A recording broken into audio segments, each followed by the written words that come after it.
एक ऐसे विषय पर बात करने जा रहे हैं जिस पर अक्सर थोड़ी हिचक होती है बात करने में, यौन शिक्षा यानी सेक्स एजुकेशन। जी। ये युवाओं के लिए बहुत ज़रूरी है, पर इस पर खुलकर चर्चा कम ही होती है।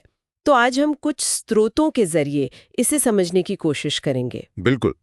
और ये समझना ज़रूरी है कि ये सिर्फ शरीर की जानकारी का मामला नहीं है। हाँ। ये समझ, आत्मसम्मान, स्वस्थ रिश्ते, इन सब की नींव रखने जैसा है। और हिचक के कारण वो सही जानकारी पहुंच नहीं पाती है। सही बात है।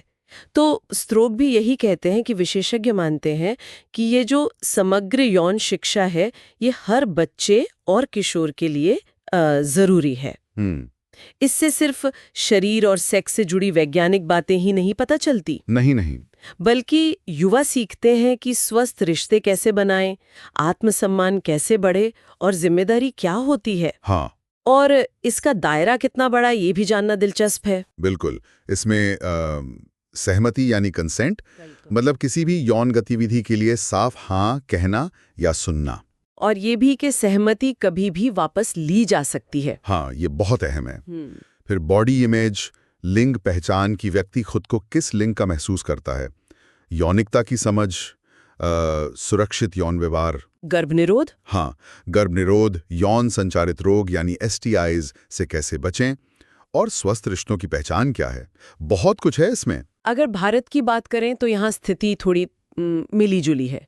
कई स्कूलों में तो ये है ही नहीं जी, या अगर है भी तो बहुत सीमित, बहुत ही सतही तौर पे। लीजा मंगदास जैसे कंटेंट क्रिएटर्स ने भी बताया है कि उन्हें स्कूल में ठीक से जानकारी नहीं मिली थी। सही। और घरों में भी तो बात नहीं होती इस पर। बिल्कुल नहीं। और इसी वजह से क्या होता है कि युवा फिर इंटरनेट या दोस्तों से मिली जानकारी पर निर्भर हो जाते हैं, जो कि अधूरी या गलत हो सकती है। हाँ, और वो नुकसानदेह हो सकती है। तो लीजा जैसे जो एडुकेटर्स हैं वो अब डिजिटल माध्यमों से कोशिश कर रहे हैं, हाँ, इस कमी को पूरा करने की, सही जानकारी पहुंचाने की। जी। तो फिर सवाल ये उठता है कि एक अच्छी असरदार यौन शिक्षा में होना क्या क्या चाहिए। हाँ, ये जानना जरूरी है। स्रोतों के हिसाब से देखें तो कुछ मुख्य बातें हैं। जैसे एक तो शरीर और स्वास्थ्य, जैसे शरीर में बदलाव, यौवन के समय, सुरक्षित यौन व्यवहार, STIs से बचाव, ये सब। ठीक है। दूसरा पहलू है रिश्ते और सम्मान का।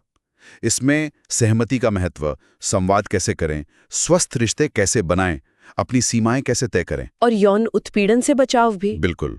और तीसरा पहचान और समाज से जुड़े मुद्दे, जैसे लिंग पहचान की विविधता को समझना, यौनिकता को जानना। और ये भी कि मीडिया में जो दिखाया जाता है उसे कैसे समझें आलोचनात्मक दृष्टि से। हाँ, ये बहुत जरूरी है आजकल। और साथ ही ये सिखाना भी कि अगर कभी असहज लग रहा हो या मदद चाहिए हो तो किससे बात करें, कैसे मदद मांगें। सही।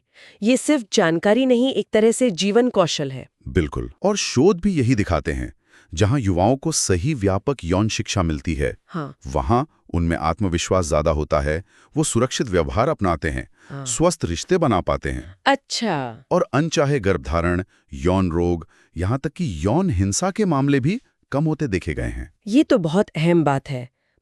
इसका असर काफी गहरा है। जी। और जरूरी ये है कि इसे शर्म या डर का विषय ना माना जाए। हाँ। इसे एक सामान्य सकारात्मक शिक्षा के तौर पर देखना चाहिए।